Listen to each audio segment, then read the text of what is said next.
राधे राधे गुरुजी। जी। मेरा नाम सोनिका है और मेरी जो मदर है वो आपका सत्संग देखती है और जब भी मैं जाती हूँ, और जो मेरा बेटा है वो आपका सत्संग हर दिन देखता है स्कूल से आके 1 घंटा, और आपकी चीज़ों को बहुत फॉलो करता है और मुझे भी कहता है, तो मुझे बहुत अच्छा लगता है मेरे दिन की शुरुआत। और मेरा बेटा मुझे अभी मैसेज कर रहा था कि मम्मा आप प्लीज़ उनसे पूछें। तो एक्चुअली क्या था कि मैं काफ़ी टाइम से नौकरी का मेरा ऐसे ही चल रहा है, मुझे चीज़ें मिलते मिलते रह जाती हैं। तो कहता है आप उनको बोलो तो वो बताएंगे कि आपको जॉब कैसे मिलेगी। पर मेरा प्रश्न ये है कि हम जिंदगी में जो भी चीज़ें हम फेस करते हैं, हमें लाइफ में कष्ट आते हैं, हम सीखते हैं, फिर आगे बढ़ते हैं, फिर हम डिप्रेस हो जाते हैं।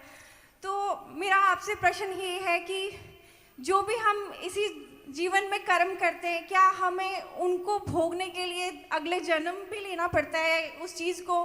मतलब आपका क्या मानना है कि सारा जो चीज़ हमारा कर्म है वो इसी जन्म में होता है, या हम अगले जन्म में भी इस जन्म में भी मिलता है। भीष्म पितामह को जो बाणों की सैया मिली ना, उनके 21 जन्म पहले उन्होंने एक सांप को कांटे में फेंका था।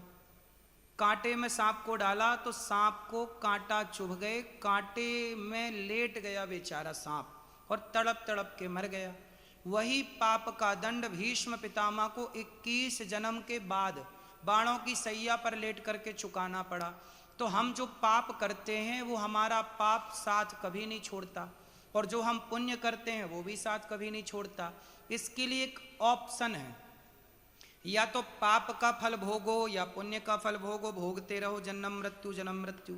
या फिर एक उपाय है कि भगवान के चरणों में समर्पण कर दो।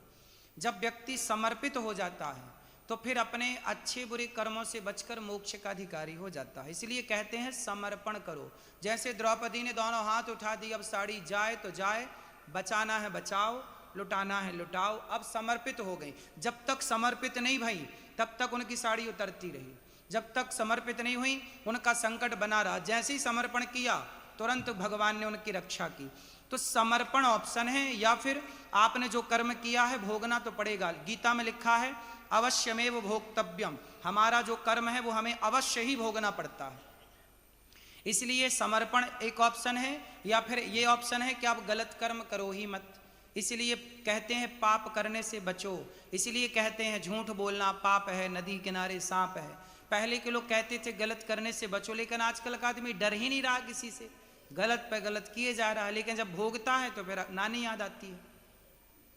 जी गुरुजी, पर जब आप कहते हो कि आपकी इंटेंशंस प्योर हैं, आपकी जो भाव है, आप सबके लिए अच्छी भावना रखते हो, तब भी आपको लाइफ में इतनी सारी ऑब्स्टेकल्स क्यों आती हैं? आप तो सबके लिए अच्छा कर रहे हो। नहीं, देखो भीष्म पितामह ने सब तो अच्छा किया। जो उन्हें बाणों की सैया मिली वो इस जन्म का पाप नहीं था, वो उनके पिछले किसी जन्म का पाप था।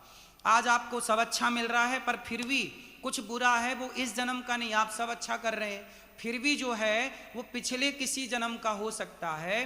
तो व्यक्ति को कई जन्मों का पाप संग चलता है ना, तो कभी आज भोगना पड़ सकता है, कभी आगे जन्म में भोगना पड़ सकता। अब आज का जो पाप है, इस जन्म में कोई पाप किसी ने किया तो जरूरी थोड़ी है कि उसके दंड इसी जन्मों से मिलेगा, अगले जन्म में मिल सकता है। तो जो आपके पास है वो पिछला हो सकता है। जी गुरुजी, गुरुजी आपकी तरफ से मेरे बेटे को आप प्लीज ब्लेसिंग्स दीजिए। उसका नाम आर्यवर्धन है। बिल्कुल, खुश रहिए। थैंक यू गुरुजी, सुखी रहिए।